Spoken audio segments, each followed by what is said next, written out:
রবিবারের মধ্য দুপুর, গল্পে গল্পে ভরপুর দ্য ক্লাসিক পেজেস।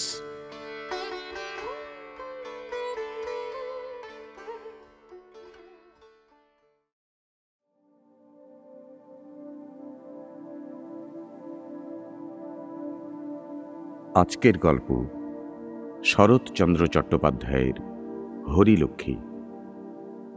রবীন্দ্র পরবর্তী বাংলা সাহিত্যের ইতিহাসে অপ্রতিদ্বন্দ্বী জনপ্রিয় অমর কথাশিল্পী শরৎচন্দ্র চট্টোপাধ্যায়। জন্ম 1876 খ্রিস্টাব্দের 15 সেপ্টেম্বর হুগলি জেলার দেবানন্দপুরে।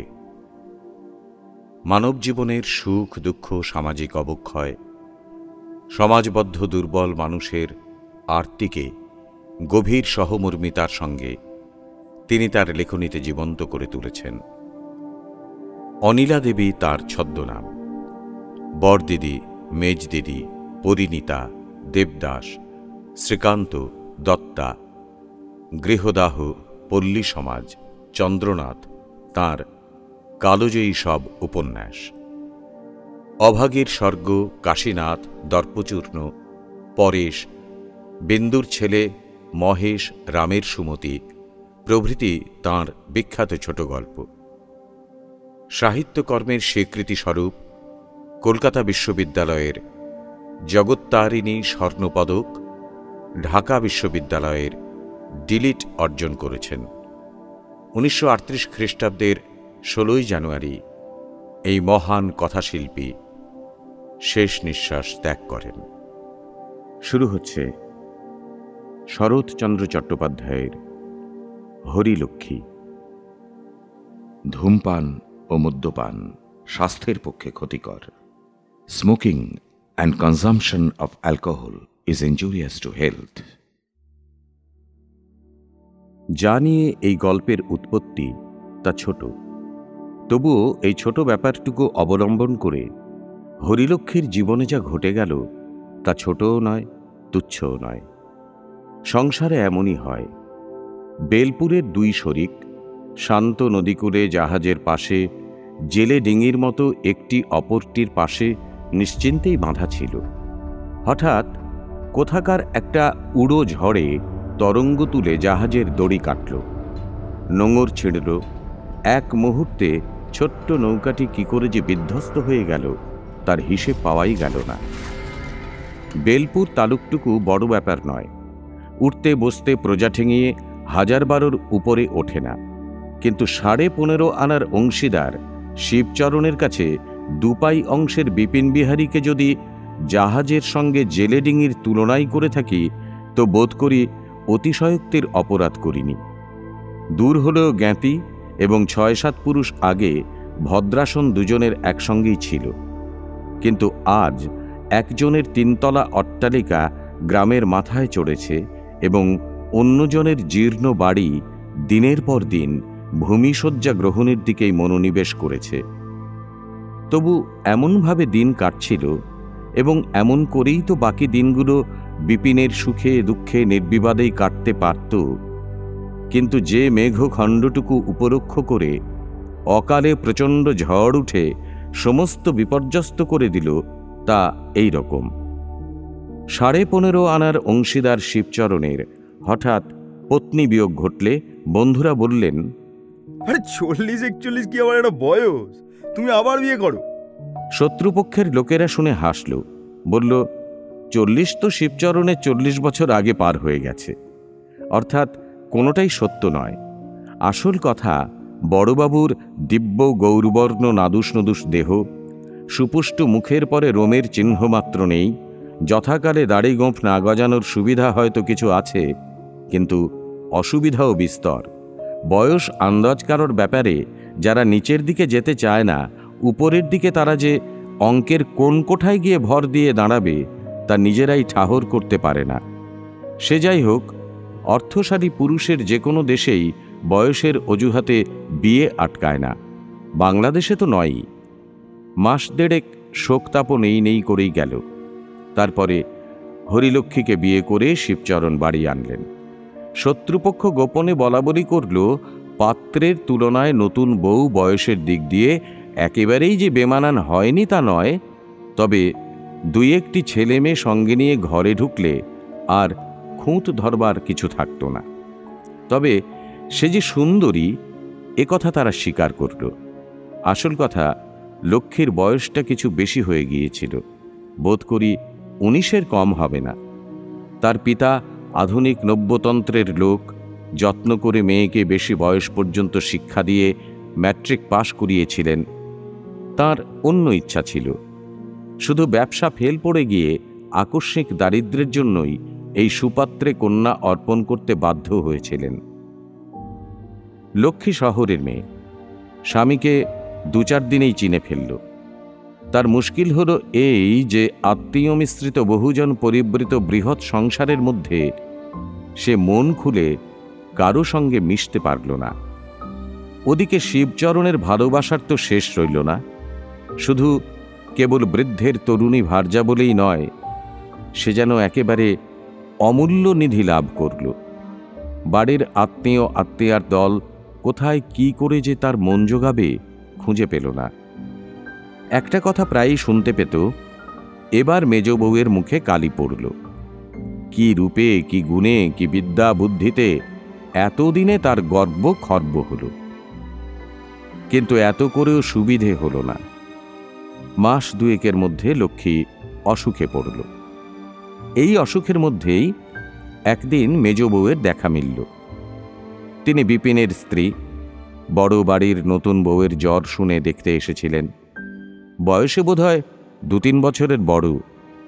তিনি যে সুন্দরী তা মনে মনে লক্ষ্মী স্বীকার করল। কিন্তু এই বয়সেই দারিদ্র্যের ভীষণ কষাঘাতের চিহ্ন তার সর্বাঙ্গে সুস্পষ্ট হয়ে উঠেছে। সঙ্গে বছর 6-এর একটি ছেলে, সেও রোগা। লক্ষ্মী বিছানার একধারে সযত্নে বসতে দিয়ে ক্ষণকাল নিঃশব্দে চেয়ে চেয়ে দেখতে লাগল। হাতে কয়েক গাছি সোনার চুড়ি ছাড়া আর কোনো অলংকার নেই। পরনে ঈষৎ মলিন একখানা লাল পাড়ের ধুতি, বোধহয় তার স্বামীর হবে। পল্লীগ্রামের প্রথামতো ছেলেটি দিগম্বর নয়, তারও কোমরে একখানা শিউলি ফুলে ছাপানো ছোট কাপড় জড়ানো। লক্ষ্মী মেজ বউয়ের হাতখানি টেনে নিয়ে আস্তে আস্তে বলল, ভাগ্যে জ্বর হয়েছিল, তাই তো আপনার দেখা পেলুম। কিন্তু কিন্তু সম্পর্কে আমি বড় যা হই মেজ বউ। শুনেছি মেজ ঠাকুরপো এর চেয়ে ঢের ছোট। মেজ বউ হাসি মুখে বলল, সম্পর্কে ছোট হলে কি তাকে আপনি বলে? প্রথম দিন এই যা বললুম, নইলে আপনি বলবার লোক আমি নই। কিন্তু তাই বলে তুমিও যেন আমাকে দিদি বলে ডেকো না, ও আমি সইতে পারবো না। আমার নাম লক্ষ্মী। নামটি বলে দিতে হবে না দিদি, আপনাকে দেখলেই জানা যায়। আর আমার নাম কি জানি, কে যে ঠাট্টা করে কমলা রেখেছিলেন। হরিলক্ষ্মীর ইচ্ছে করল সেও প্রতিবাদ করে বলে, তোমার পানে তাকালেও তোমার নামটি বোঝা যায়, কিন্তু অনুকরণের মতো শোনাবার ভয়ে বলতে পারল না। বলল, আমাদের নামের মানে এক, কিন্তু মেজ বউ, আমি তোমাকে তুমি বলতে পারলুম, তুমি পারলে না। হঠাৎ নাই পারলুম দিদি, এক বয়স ছাড়া আপনি সকল বিষয়ে আমার বড়। যাক না 2 দিন, দরকার হলে বদলে নিতে কতক্ষণ। হরিলক্ষ্মীর মুখে সহসা এর প্রত্যুত্তর জোগাল না, কিন্তু সে মনে বুঝল এই মেয়েটি প্রথম দিনের পরিচয়টিকে মাখামাখিতে পরিণত করতে চায় না। কিন্তু কিছু একটা বলবার আগেই মেজ বউ ওঠবার উপক্রম করে বলল, এখন তাহলে উঠি দিদি, কাল আবার। এখনই যাবে কিরকম? একটু বসো। আপনি হুকুম করলে তো বসতেই হবে, কিন্তু আজ যাই দিদি, ওর আসবার সময় হলো। এই বলে সে উঠে দাঁড়াল এবং ছেলের হাত ধরে যাবার আগে সহাস্য বদনে বলল, আসি দিদি, কাল একটু সকাল সকাল আসবো, কেমন? এই বলে ধীরে ধীরে বের হয়ে গেল। বিপিনের স্ত্রী চলে গেলে হরিলক্ষ্মী সেদিকে চেয়ে চুপ করে পড়ে রইল। এখন জ্বর ছিল না, কিন্তু গ্লানি ছিল। তবুও কিছুক্ষণের জন্য সমস্ত সে ভুলে গেল। এতদিন গ্রাম ঝেড়ে কত বউ ঝিজে এসেছে তার সংখ্যা নেই। কিন্তু পাশের বাড়ির দরিদ্র ঘরের এই বউয়ের সঙ্গে তাদের তুলনাই হয় না। তারা যেচে এসেছে, উঠতে চায় না, আর বসতে বললে তো কথাই নেই। সে কত প্রগল্ভতা, কত বাচালতা, মনোরঞ্জন করবার কত কি লজ্জাকর প্রয়াস। ভারাক্রান্ত মন তার মাঝে মাঝে বিদ্রোহী হয়ে উঠেছে। কিন্তু এদেরই মধ্যে থেকে হঠাৎ কে এসে তার রোগশয্যায় মুহূর্ত কয়েকের জন্য নিজের পরিচয় দিয়ে গেল। তার বাপের বাড়ির কথা জিজ্ঞাসা করার সময় হয়নি, কিন্তু প্রশ্ন না করেও লক্ষ্মী কি জানি কেমন করে অনুভব করল তার মতো সে কিছুতেই কলকাতার মেয়ে নয়। পল্লী অঞ্চলে লেখাপড়া জানে বলে বিপিনের স্ত্রীর একটা খ্যাতি আছে। লক্ষ্মী ভাবল খুব সম্ভব বউটি সুর করে রামায়ণ মহাভারত পড়তে পারে, কিন্তু তার বেশি নয়। যে পিতা বিপিনের মতো দিন দুঃখের হাতে মেয়ে দিয়েছে, তিনি কিন্তু আর মাস্টার রেখে স্কুলে পড়িয়ে পাশ করিয়ে কন্যা সম্প্রদান করেননি। উজ্জ্বল শ্যাম ফর্সা বলা চলে না, কিন্তু রূপের কথা ছেড়ে দিয়েও শিক্ষা, সংসর্গ, অবস্থা কিছুতেই তো বিপিনের স্ত্রী তার কাছে দাঁড়াতে পারে না। কিন্তু একটা ব্যাপারে লক্ষ্মীর নিজেকে যেন ছোট মনে হল, তার কণ্ঠস্বর। সে যেন গানের মতো, আর বলবার ধরনটি একেবারে মধু দিয়ে ভরা। এতটুকু জড়িমা নেই, কথাগুলি যেন সে বাড়ি থেকে কণ্ঠস্থ করে এসেছিল, এমনই সহজ। কিন্তু সবচেয়ে যে বস্তু তাকে বেশি বিদ্ধ করল, সে ওই মেয়েটির দূরত্ব। সে যে দরিদ্র ঘরের বউ তা মুখে না বলেও এমন করেই প্রকাশ করল যেন এটাই তার স্বাভাবিক, যেন এ ছাড়া আর কিছু তাকে কোনো মতেই মানাতো না।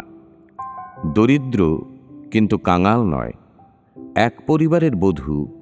একজনের পীড়ায় আরেকজন তার তত্ত্ব নিতে এসেছে, এর অতিরিক্ত লেশমাত্র অন্য উদ্দেশ্য নেই। সন্ধ্যার পরে স্বামী দেখতে এলে হরিলক্ষ্মী নানা কথার পরে বলল, আজ ও বাড়ির মেজবউকে দেখলাম। কাকে? ও, বিপিনের বউকে? হ্যাঁ, আমার ভাগ্য সুপ্রসন্ন, এতকাল পরে আমাকে নিজেই দেখতে এসেছিলেন। কিন্তু মিনিট পাঁচেকের বেশি বুঝতে পারলেন না, কাজ আছে বলে চলে গেলেন। কাজ? আরে, ওদের দাসী আছে না চাকর আছে? বাসন মাজা থেকে হাঁড়ি ঠেলা পর্যন্ত। কই, তোমার মতো শুয়ে বসে গায়ে ফু দিয়ে কাটাক তো দেখি। এক ঘটি জল পর্যন্ত আর তোমাকে গড়িয়ে খেতে হয় না। নিজের সম্বন্ধে এইরূপ মন্তব্য হরিলক্ষ্মীর খুব খারাপ লাগল, কিন্তু কথাগুলো নাকি তাকে বাড়াবার জন্যই, লাঞ্ছনার জন্য নয়। এই মনে করে সে রাগ করল না, বলল, শুনেছি নাকি মেজবউয়ের বড় গুমর, বাড়ি ছেড়ে কোথাও যায় না। যাবে কোত্থেকে? হাতে কগাছি চুড়ি ছাড়া ছাইও নেই, লজ্জায় মুখ দেখাতে পারে না। লজ্জা কিসের? দেশের লক্ষ্মী ওর গায়ে জড়োয়া গয়না দেখবার জন্য ব্যাকুল হয়ে আছে, যে না দেখতে পেলে ছিছি করে। জড়োয়া গয়না? আমি যা তোমাকে দিয়েছি, কোন শালার বেটা তা চোখে দেখেছে? হ্যাঁ, পরিবারকে আজ পর্যন্ত দুগাছা চুড়ি ছাড়া আর গড়ি দিতে পারলি নে। বাবা, এই টাকার জোর বড় জোর, সারা জুতো মারবো। আর হরিলক্ষ্মী ক্ষুণ্ণ ও অতিশয় লজ্জিত হয়ে বলল, ছি ছি, ওসব তুমি কি বলছো? না না, আমার কাছে লুকাছাপা নেই, যা বলবো তা স্পষ্ট স্পষ্টি কথা। হরিলক্ষ্মী নিরুত্তরে চোখ বুজে শুল। বলারই বা আছে কি? এরা দুর্বলের বিরুদ্ধে অত্যন্ত রূঢ় কথা কঠোর ও কর্কশ করে উচ্চারণ করাকেই একমাত্র স্পষ্টবাদিতা বলে জানে। শিবচরণ শান্ত হল না, বলতে লাগল, বিয়েতে যে 500 টাকা ধার নিয়ে গেলি, সুদে আসলে 700-800 তো হয়েছে, তা খেয়াল আছে? গরিব, এক ধারে পড়ে আছিস, থাক। ইচ্ছে করলে যে কান মোলে দূর করে দিতে পারি। দাসের যোগ্য নয়, আমার পরিবারের কাছে গুমর। হরিলক্ষ্মী পাশ ফিরে শুল। অসুখের উপর বিরক্তি ও লজ্জায় তার সর্বশরীর যেন ঝিমঝিম করতে লাগল। পরদিন দুপুরবেলায় ঘরের মধ্যে মৃদু শব্দে হরিলক্ষ্মী চোখ চেয়ে দেখল বিপিনের স্ত্রী বের হয়ে যাচ্ছে। ডেকে বলল, মেজবউ, চলে যাচ্ছ যে? মেজবউ সলজ্জে ফিরে এসে বলল, আমি ভেবেছিলাম আপনি ঘুমিয়ে পড়েছেন। আজ কেমন আছেন দিদি? আজ বেশ ভালো আছি। কই তোমার ছেলে কেন নি? আজ সে হঠাৎ ঘুমিয়ে পড়ল দিদি। হঠাৎ ঘুমিয়ে পড়লো মানে কি? অভ্যেস খারাপ হয়ে যাবে বলে আমি দিনের বেলা বড় তাকে ঘুমোতে দিই না দিদি। তা সে রোদে রোদে দুরন্তপান্না করে বেড়ায় না? করে বই কি, কিন্তু ঘুমোনোর চেয়ে সে বরঞ্চ ভালো। তুমি নিজেও বুঝি কখনো ঘুমোও না? মেজবউ হাসি মুখে ঘাড় নেড়ে বলল, না। হরিলক্ষ্মী ভেবেছিল মেয়েদের স্বভাবের মতো এবার হয়তো সে তার অনবকাশের দীর্ঘ তালিকা দিতে বসবে, কিন্তু সে সেরূপ কিছুই করল না। এরপরে অন্যান্য কথাবার্তা চলতে লাগল।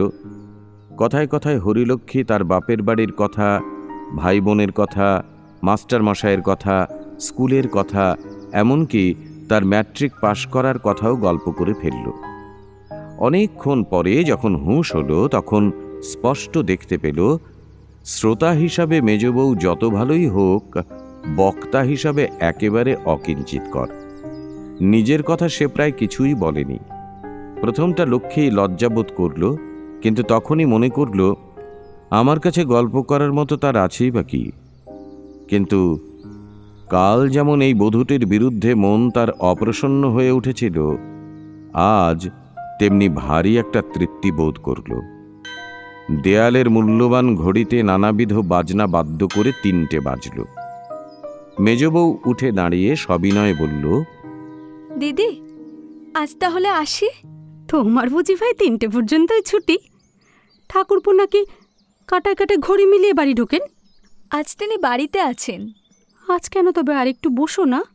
মেজবউ বসল না, কিন্তু যাবার জন্য পা বাড়াল না। আস্তে আস্তে বলল, দিদি আপনার কত শিক্ষা দীক্ষা, কত লেখাপড়া। আমি পাড়া গাঁয়ের, তোমার বাপের বাড়ি বুঝি শহরে? হ্যাঁ দিদি, সে একেবারে কলকাতায়। না বুঝে কাল হয়তো কি বলতে কি বলে ফেলেছি, কিন্তু অসম্মান করার জন্য নয়। আপনি যে দিব্যি করতে বলবেন। আসি দিদি। হরিলক্ষ্মী আশ্চর্য হয়ে বলল, সে কি মেজবউ, তুমি তো আমাকে এমন কোনো কথাই বলনি। মেজবউ এ কথার প্রত্যুত্তরে আর একটা কথাও বলল না, কিন্তু আসি বলে আবার বিদায় নিয়ে যখন সে ধীরে ধীরে বের হয়ে গেল, তখন কণ্ঠস্বর যেন তার অকস্মাৎ আরেক রকম শোনাল। রাত্রে শিবচরণ যখন ঘরে ঢুকল তখন হরিলক্ষ্মী চুপ করে শুয়েছিল। মেজবউয়ের শেষের কথাগুলো আর তার মনে ছিল না। দেহ অপেক্ষাকৃত সুস্থ, মন ও শান্ত প্রসন্ন ছিল। শিবচরণ জিজ্ঞাসা করল, কেমন আছো বড় বউ? লক্ষ্মী উঠে বসে বলল, ভালো আছি। সকালের ব্যাপার জানো তো? বাছাধনকে ডেকে এনে সকলের সামনে এমনই করকে দিয়েছি যে জন্মে ভুলবে না। আমি বেলপুরের শিবচরণ। হ্যাঁ। হরিলক্ষ্মী ভীত হয়ে বলল, কাকে গো? আরে বিপনেকে ডেকে বলে দিলাম তোমার পরিবার আমার পরিবারের কাছে যা হোক করে তাকে অপমান করে যায়। এত বড় আস্পর্ধা, পাজি নচ্ছার ছোট লোকের মেয়ে, তার ন্যাড়া মাথায় ঘোল ঢেলে গাধায় চড়িয়ে গায়ের বার করে দিতে পারি, জানিস? হরিলক্ষ্মীর রোগক্লিষ্ট মুখ একেবারে ফ্যাকাশে হয়ে গেল। বলো কি গো? শিবচরণ নিজের বুকে তাল ঠুকে সদর্প বলতে লাগল, এ গায়ে জজ বলো, ম্যাজিস্ট্রেট বলো আর দারোগা পুলিশ বলো, সব সব সব এই শর্মা মরণ কাঠি জীবন কাঠি এই হাতে। তুমি বলো, কাল যদি না বিপিনের বউ এসে তোমার পা টেপে, তো আমি লাটু চৌধুরীর ছেলে নই। আমি আমি বিপিনের বধূকে সর্বসমক্ষে অপমানিত ও লাঞ্ছিত করার বিবরণ ও ব্যাখ্যায় লাটু চৌধুরীর ছেলে অকথা কুকথার আর শেষ রাখল না। আর তারই সামনে স্তব্ধ নির্নিমেষ চোখে চেয়ে হরিলক্ষ্মীর মনে হতে লাগল, ধরিত্রী দ্বিধা হও। দ্বিতীয় পক্ষের তরুণী ভার্যার রোগগ্রস্ত দেহ রক্ষার জন্য শিবচরণ কেবলমাত্র নিজের দেহ ছাড়া আর সমস্তই দিতে পারত। হরিলক্ষ্মীর সেই দেহ বেলপুরে সারতে চাইল না। ডাক্তার পরামর্শ দিলেন হাওয়া বদলের। শিবচরণ 15.5 আনার মর্যাদা মতো ঘটা করে হাওয়া বদলানোর আয়োজন করল। যাত্রার শুভ দিনে গ্রামের লোক ভেঙে পড়ল। এলো না কেবল বিপিন ও তার স্ত্রী। বাইরে শিবচরণ যা না বলার তা বলতে লাগল, আর ভিতরে বড় পিসি উদ্দাম হয়ে উঠলেন। বাইরেও ধোয়া ধরবার লোকের অভাব ঘটল না। অন্তঃপুরেও তেমনি পিসিমার চিৎকারের আয়তন বাড়াতে যথেষ্ট স্ত্রীলোক জুটল। কিছুই বলল না শুধু হরিলক্ষ্মী। মেজ বউয়ের প্রতি তার ক্ষোভ ও অভিমানের মাত্রা কারো অপেক্ষায় কম ছিল না। সে মনে মনে বলতে লাগল, তার বর্বর স্বামী যত অন্যায় করে থাক, সে নিজে তো কিছু করেনি।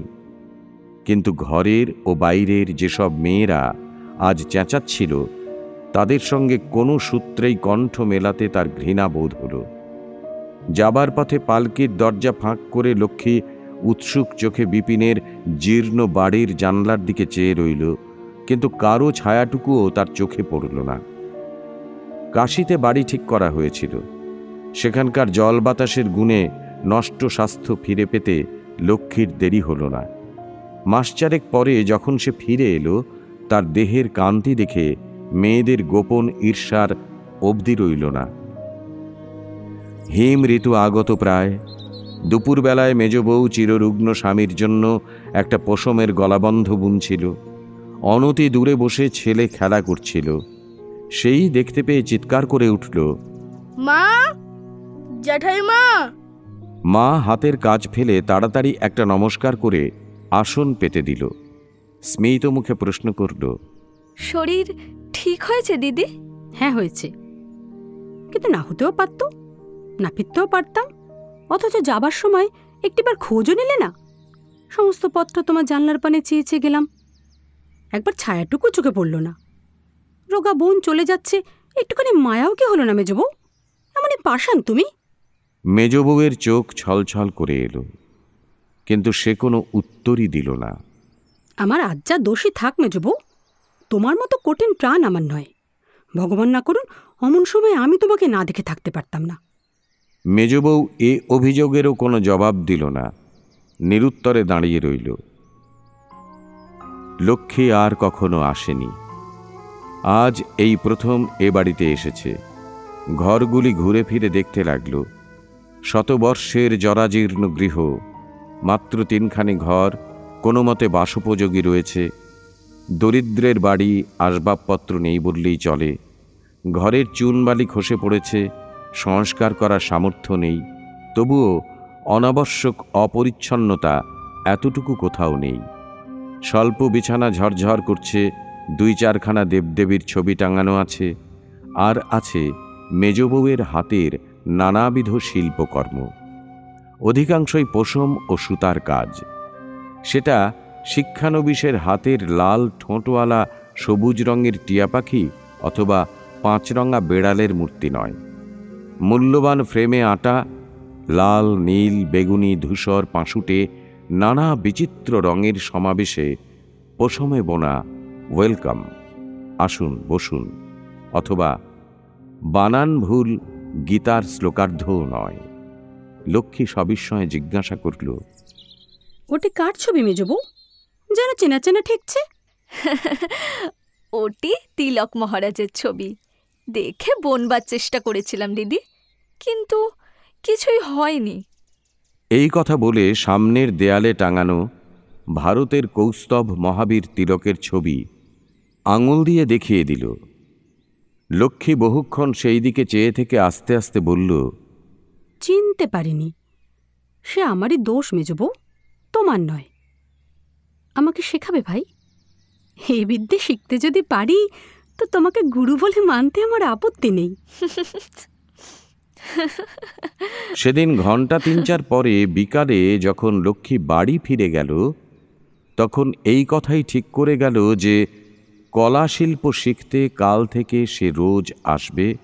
আসতেও লাগল। কিন্তু 10-15 দিন এই পরিষ্কার বুঝতে পারল, এ বিদ্যা শুধু কঠিন নয়, অর্জন করতেও সুদীর্ঘ সময় লাগবে। একদিন লক্ষ্মী বলল, কই মেজবউ, তুমি আমাকে যত্ন করে শেখাও না। অনেক সময় লাগবে দিদি। তার চেয়ে বরঞ্চ আপনি অন্য সব্যনা শিখুন। লক্ষ্মী মনে মনে রাগ করল, কিন্তু তা গোপন করে জিজ্ঞাসা করল, তোমার শিখতে কতদিন লেগেছিল মেজো বউ? নিজের চেষ্টাতেই একটু একটু করে শিখেছি। তাইতেই, নইলে নইলে পরের কাছে শিখতে গেলে তোমারও সময়ের হিসেব থাকতো।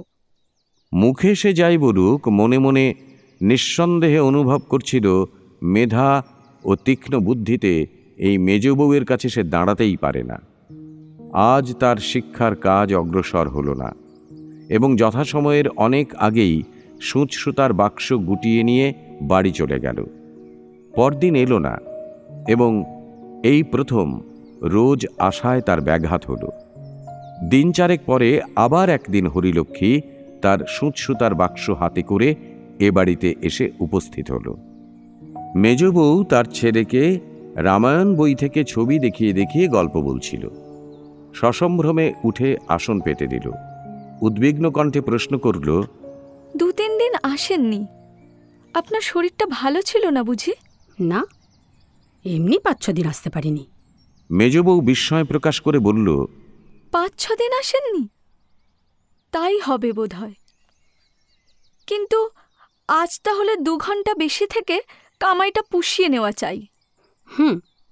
কিন্তু অসুখী যদি আমার করে থাকতো মেজো বউ, তোমার তো একবার খোঁজ করা উচিত ছিল। উচিত নিশ্চয়ই ছিল, কিন্তু সংসারের নানা রকম কাজ, একলা মানুষ, কাকেই বা পাঠাই বলুন? কিন্তু অপরাধ হয়েছে, তা স্বীকার করছি দিদি।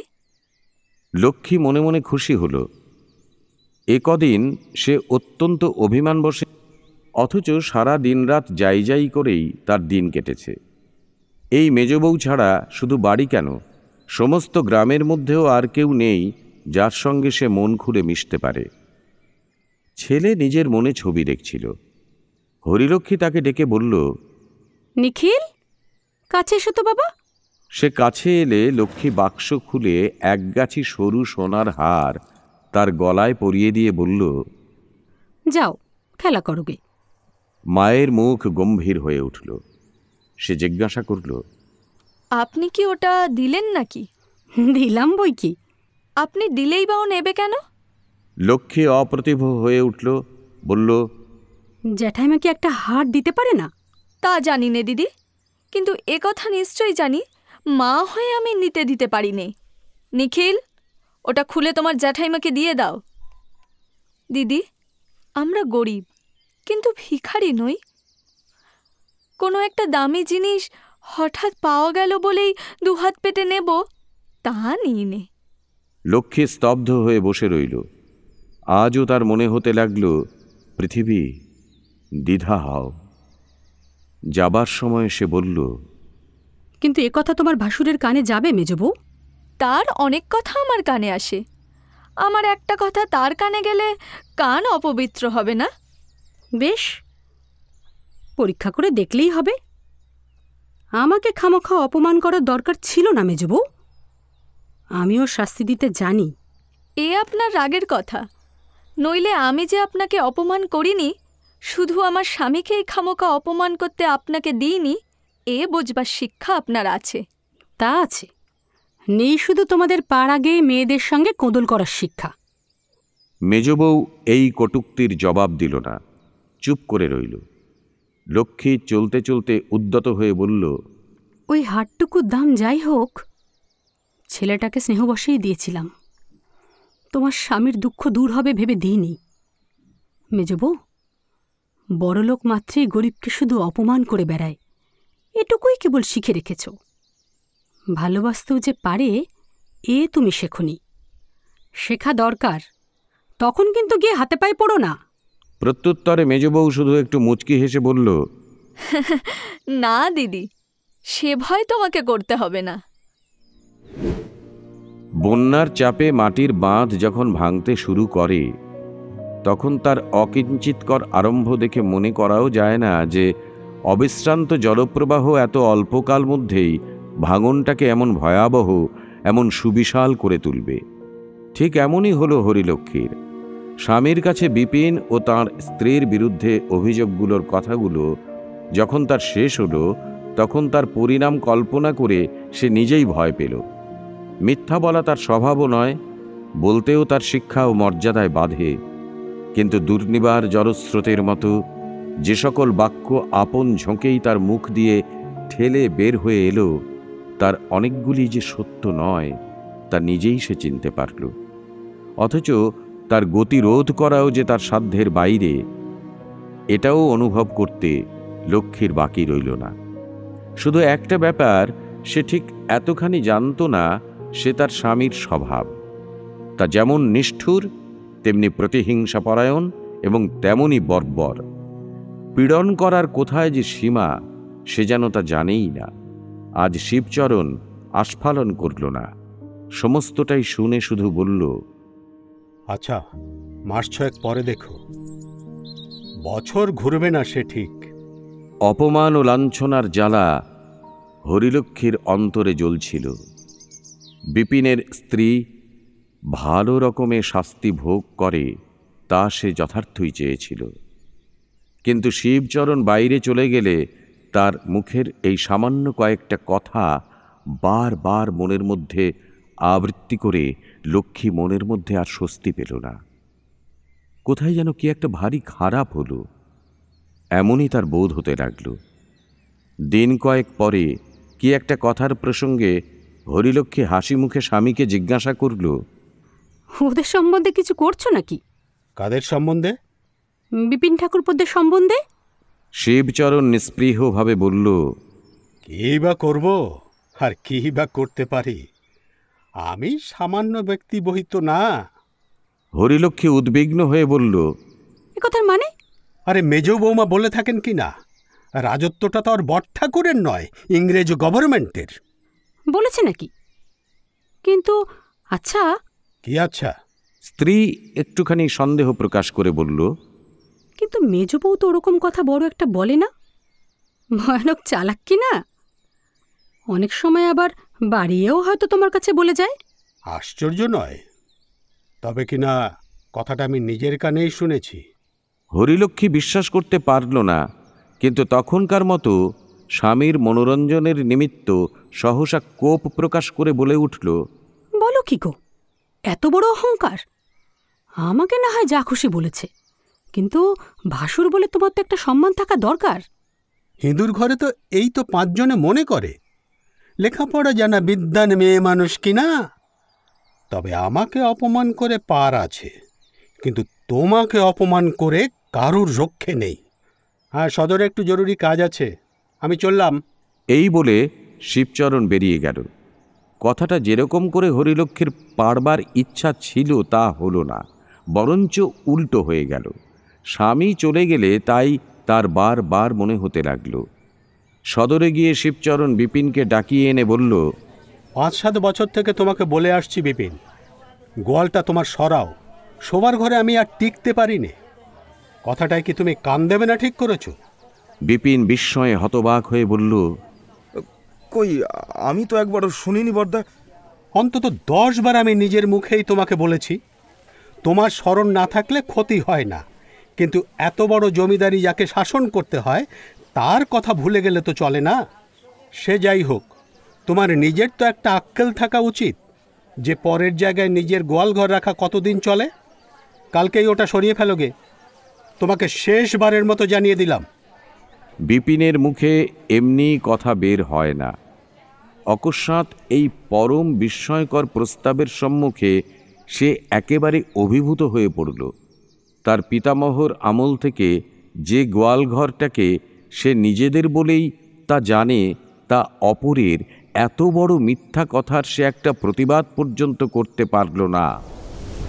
নীরবে বাড়ি ফিরে এলো। তার স্ত্রী সমস্ত বিবরণ শুনে বলল, কিন্তু রাজার আদালত খোলা আছে তো? বিপিন চুপ করে রইল। সে যত ভালো মানুষই হোক, এ কথা সে জানত ইংরেজ রাজার আদালত গৃহের সুবৃহৎ দ্বার যত উন্মুক্তই থাক, দরিদ্রের প্রবেশ করার পথ এতটুকু খোলা নেই। হলো তাই। পরদিন বড়বাবুর লোক এসে প্রাচীন ও জীর্ণ গোশালা ভেঙে লম্বা প্রাচীর টেনে দিল। বিপিন থানায় গিয়ে খবর দিয়ে এলো, কিন্তু আশ্চর্য এই যে শিবচরণের পুরনো ইটের নূতন প্রাচীর যতক্ষণ না সম্পূর্ণ হলো ততক্ষণ পর্যন্ত একটা রাঙা পাগড়িও এর কাছে এলো না। বিপিনের স্ত্রী হাতের চুড়ি বেচে আদালতে নালিশ করল, কিন্তু তাতে শুধু গয়নাটাই গেল, আর কিছু হলো না। বিপিনের পিসিমা সম্পর্কেও একজন শুভানুধ্যায়িনী এই বিপদে হরিলক্ষ্মীর কাছে গিয়ে পড়তে বিপিনের স্ত্রীকে পরামর্শ দিয়েছিলেন। তাতে নাকি সে জবাব দিয়েছিল, বাঘের কাছে হাত জোর করে দাঁড়িয়ে আর লাভ কি পিসিমা? প্রাণ যা যাবার তা যাবে, কেবল অপমানটাই উপরি পাওনা হবে। এই কথা হরিলক্ষ্মীর কানে এসে পৌঁছলে সে চুপ করে রইল, একটা উত্তর দেবার চেষ্টা পর্যন্ত করল না। পশ্চিম থেকে ফিরে অবধি শরীর তার কোনোদিনই সম্পূর্ণ সুস্থ ছিল না। এই ঘটনার মাসখানেকের মধ্যে সে আবার জ্বরে পড়ল। কিছুকাল গ্রামেই চিকিৎসা চলল, কিন্তু ফল যখন হল না, তখন ডাক্তারের উপদেশ মতো পুনরায় তাকে বিদেশ যাত্রার জন্য প্রস্তুত হতে হল। নানাবিধ কাজের তাড়ায় এবার শিবচরণ সঙ্গে যেতে পারল না, দেশেই রইল। যাবার সময় সে স্বামীকে একটা কথা বলার জন্য মনে মনে ছটফট করতে লাগল, কিন্তু মুখ ফুটে কোনো মতেই সে এই লোকটির সামনে সে কথা উচ্চারণ করতে পারল না। তার কেবলই মনে হতে লাগল এ অনুরোধ বৃথা, এর অর্থ সে বুঝবে না। হরিলক্ষ্মীর রোগগ্রস্ত দেহ সম্পূর্ণ সুস্থ হতে এবার কিছু বেশি সময় লাগল। প্রায় বৎসরাধিক কাল পরে সে বেলপুরে ফিরে এলো। শুধু কেবল জমিদারের আদরের পত্নী বলেই নয়, সে এত বড় সংসারের গৃহিণী। পাড়ার মেয়েরা দল বেঁধে দেখতে এলো। যে সম্বন্ধে বড় সে আশীর্বাদ করল, যে ছোট সে প্রণাম করে পায়ের ধুলো নিল। এলো না শুধু বিপিনের স্ত্রী, সে যে আসবে না হরিলক্ষ্মী সেটা জানত। এই 1 বছরের মধ্যে তারা কেমন আছে, যে সকল ফৌজদারি ও দেওয়ানি মামলা তাদের বিরুদ্ধে চলছিল, তার ফল কি হয়েছে, এসব কোনো খবরই সে কারো কাছে জানবার চেষ্টা করেনি। শিবচরণ কখনো বাড়িতে, কখনো বা পশ্চিমে স্ত্রীর কাছে গিয়ে বাস করছিলেন। যখনই দেখা হয়েছে সবার আগে এদের কথাই তার মনে হয়েছে, অথচ একটা দিনের জন্য স্বামীকে প্রশ্ন করেনি। প্রশ্ন করতে তার যেন ভয় করত। মনে করত এতদিনে হয়তো যা হোক একটা বোঝাপড়া হয়ে গেছে, হয়তো ক্রোধের সে প্রখরতা আর নেই। জিজ্ঞাসাবাদের জন্য পাছে আবার সেই পূর্ব ক্ষত বেড়ে ওঠে, এই আশঙ্কায় সে এমন একটা ভাব করে থাকত যেন সেসব তুচ্ছ কথা আর তার মনেই নেই। ওদিকে শিবচরণও নিজে থেকে কোনোদিন বিপিনদের বিষয়ে আলোচনা করত না।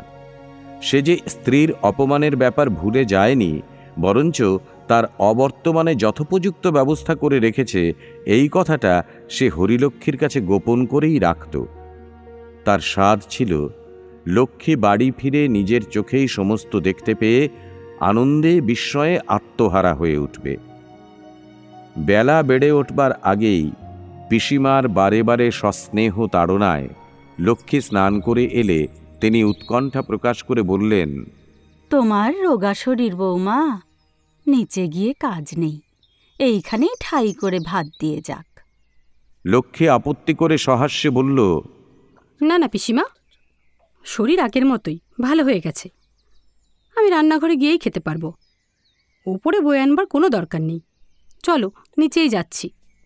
শিবুর নিষেধ আছে জানালেন এবং তারই আদেশে ঝি ঘরের মেঝেতে আসন পেতে ঠাঁই করে দিয়ে গেল। পরক্ষণে রাঁধুনি অন্নব্যঞ্জন বয়ে এনে হাজির করল। সে চলে গেলে লক্ষ্মী আসনে বসে জিজ্ঞাসা করল, রাঁধুনিটি কে পিসিমা? আগে তো দেখিনি। চিনতে পারলে না বৌমা? ও যে আমাদের বিপিনের বউ। লক্ষ্মী স্তব্ধ হয়ে বসে রইল। মনে মনে বুঝল তাকে চমৎকৃত করার জন্যই এতখানি ষড়যন্ত্র এমন করে গোপনে রাখা হয়েছিল। কিছুক্ষণের জন্য নিজেকে সামলে নিয়ে জিজ্ঞাসু মুখে পিসিমার মুখের দিকে চেয়ে রইল। পিসিমা বললেন, বিপিন মারা গেছে, শুনেছ তো? লক্ষ্মী শোনেনি কিছুই, কিন্তু এইমাত্র যে তার খাবার দিয়ে গেল সে যে বিধবা তা চাইলেই বোঝা যায়।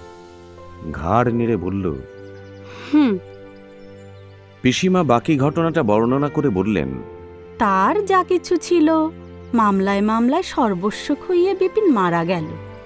বাকি টাকার দায়ে বাড়িটাও যেত। আমরাই পরামর্শ দিলাম, মেজ বউ, বছর 2 বছর গত রেখেটে শোধ দে, তোর অপগণ্ড ছেলের মাথা গোজবার স্থানটুকু বাঁচুক। লক্ষ্মী বিবর্ণ মুখে তেমনি পলকহীন চক্ষুতে নিঃশব্দে চেয়ে রইল। পিসিমা সহসা গলা খাটো করে বললেন, তবু আমি একদিন ওকে আড়ালে ডেকে বলেছিলাম, মেজ বউ, যা হবার তা তো হলো, এখন ধার ধর করে যেমন করে হোক একবার কাশি গিয়ে বৌমার হাতে পায়ে গিয়ে পড়ো, ছেলেটাকে তার গায়ের উপর ফেলে দিয়ে বলো গে, দিদি এর তো কোনো দোষ নেই, একে বাঁচাও। কথাগুলি আবৃত্তি করতেই পিসিমার চোখ জলে ভারাক্রান্ত হয়ে উঠল। আঁচলে মুছে ফেলে বললেন, কিন্তু সেই যে মাথা গুজে মুখ বুজে বসে রইল, হা না একটা জবাব পর্যন্ত দিলে না।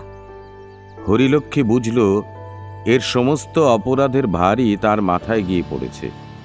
তার মুখে সমস্ত অন্নব্যঞ্জন তেতো বিষ হয়ে উঠল এবং একটা গ্রাসও যেন গলা দিয়ে নামতে চাইল না।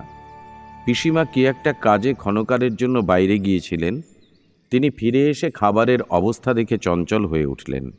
ডাক দিলেন, বিপিনের বউ, বিপিনের বউ। বিপিনের বউ দরজার বাইরে এসে দাঁড়াতেই তিনি ঝংকার দিয়ে বলে উঠলেন, এমন তাচ্ছিল্য করে কাজ করলে তো চলবে না বিপিনের বউ। মুহূর্তে তার পূর্বের করুণা চোখের নিমেষে কোথায় উবে গেল। তীক্ষ্ণস্বরে বলে উঠলেন, বৌমা একটা দানা মুখে দিতে পারলে না, এমনই রেঁধেছ।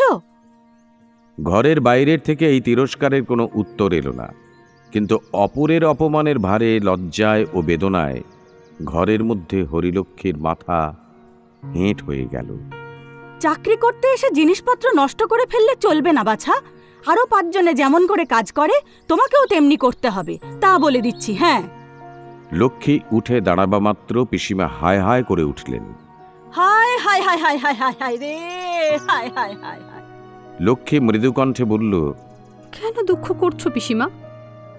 আমার দেহ ভালো নেই বলে খেতে পারলাম না। মেজ বউয়ের রান্নার ত্রুটি ছিল না। হাত মুখ ধুয়ে এসে নিজের নির্জন ঘরের মধ্যে হরিলক্ষ্মীর যেন দম বন্ধ হয়ে আসতে লাগল। সব অপমান সহ্য করেও বিপিনের স্ত্রীর হয়তো এর পরেও এই বাড়িতেই চাকরি করা চলতে পারে, কিন্তু আজকের পরে গৃহিণীপনার পণ্ডশ্রম করে তার নিজের দিন চলবে কি করে? মেজবউয়ের একটা সান্ত্বনা তবুও বাকি আছে, তা বিনা দোষে দুঃখ সহ্য করার সান্ত্বনা, কিন্তু তার নিজের জন্য কোথায় কি বাকি রইল?